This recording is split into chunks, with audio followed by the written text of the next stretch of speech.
Do you know why you've been called in here today? Yes. Why?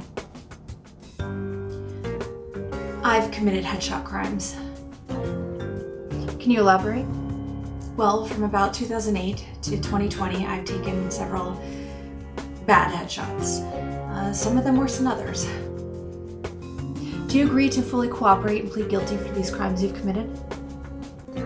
Yes, I agree to cooperate fully and plead guilty to these crimes that I've committed. And I will divulge in detail how, why, and when these crimes were committed, although I will not be naming the headshot photographers who are involved in these headshot sessions. I don't think it's in their best interest.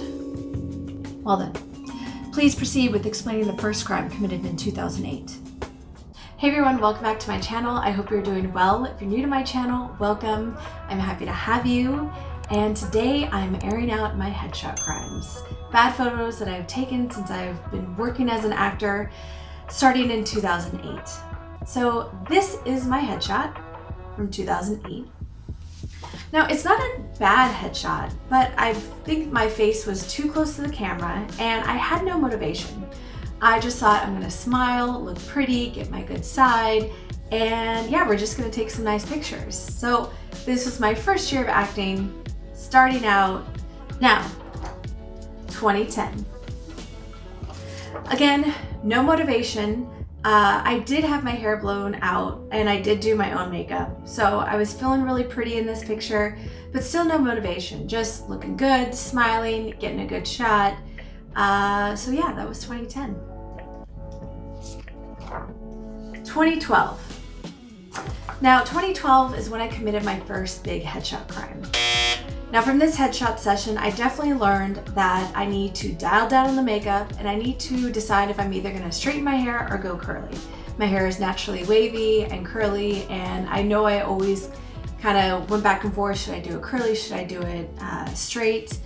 These days, I'm just going me. So I'm just going light makeup, very natural makeup that I would walk into an audition with. I'm doing the hair, you know, which is wavy, kind of curly, naturally, that I would walk into an audition with.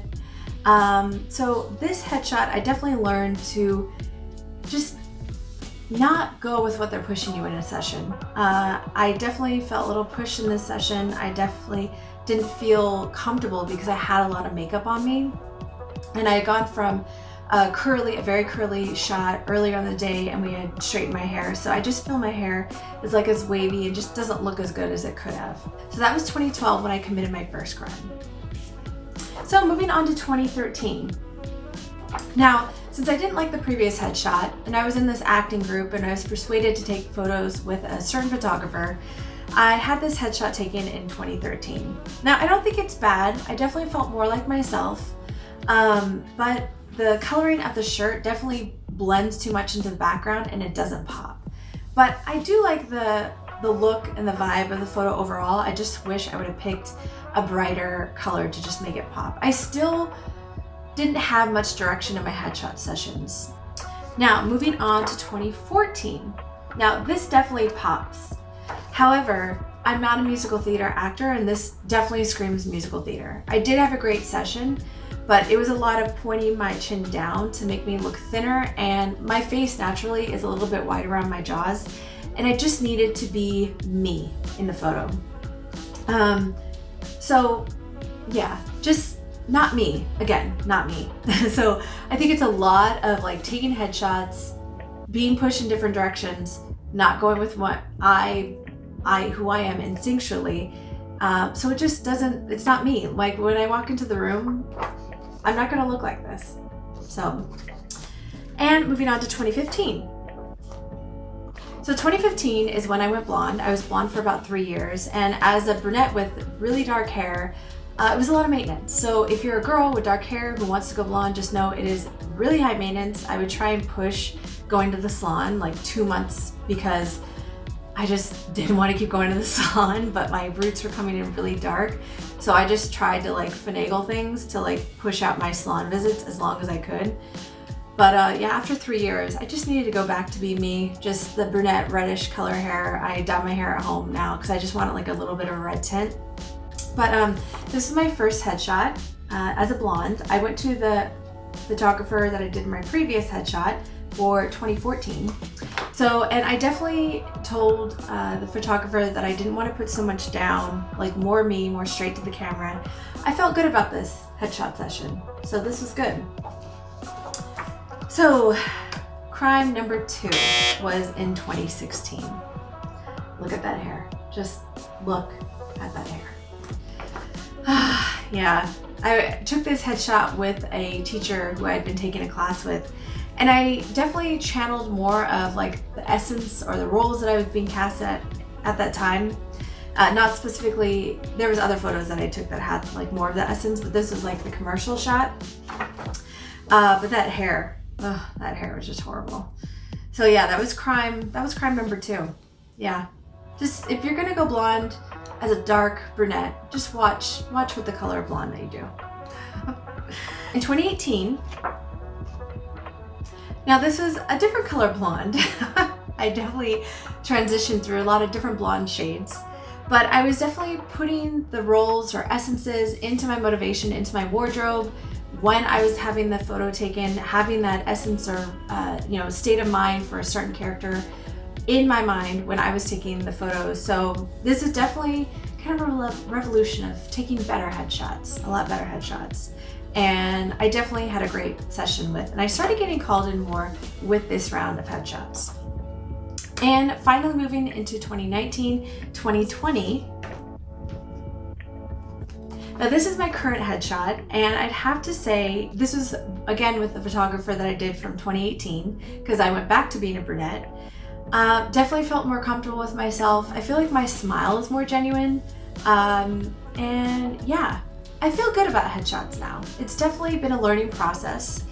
Now, how I break it down when I'm starting a new headshot session or when I'm going to get new headshots is I know my types. I'm a young mom. I am a blue collar, so that's like secretary, nurse, teacher. I'm usually drama. I'm usually the victim's daughter or the victim, and then a commercial shot where I'm smiling. And then I take those types, those essences, and I build my wardrobe around them.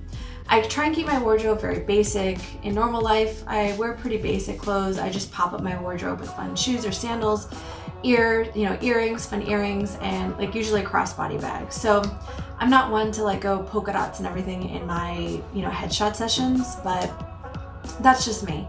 And one big thing that I've learned is be yourself, listen to your intuition. I know it probably sounds cliche and repetitive, but you definitely see, after you've been in the business a while, you definitely realize that what your insides is telling you is what you should do. Learn from people, take what you believe is appropriate for you from those people, and what is not, just push it aside and, keep moving forward with what is right for you. That is one of the biggest things that I've learned in the last 2 years. It's just listening more to myself, what feels right for me, what feels right in that moment. So hopefully going through my headshots has allowed you to see how it is a journey, how acting's a journey, how taking headshots is a journey, and it's just getting closer to who you are and being comfortable in your skin and being comfortable in the industry overall. I pled guilty to these crimes in hopes that it will influence you and get you to better headshots sooner than it took me. So it's 1, 2, 3, 4, 5, 6, 7, 8, 9. 9 headshot sessions from 2008 to 2020 to get to a good place, feeling comfortable in my headshots, and to get a good photos taken, and to be called in a lot more. So I hope this is a blessing to you. If you have any questions, please comment below. Get ready for more original content. I'm having so much fun filming and editing and putting these videos together for you. I hope you're learning something, because I have learned a lot, and I'm just sharing stuff that I have learned over the years that hopefully will get you to your career sooner than it has taken me.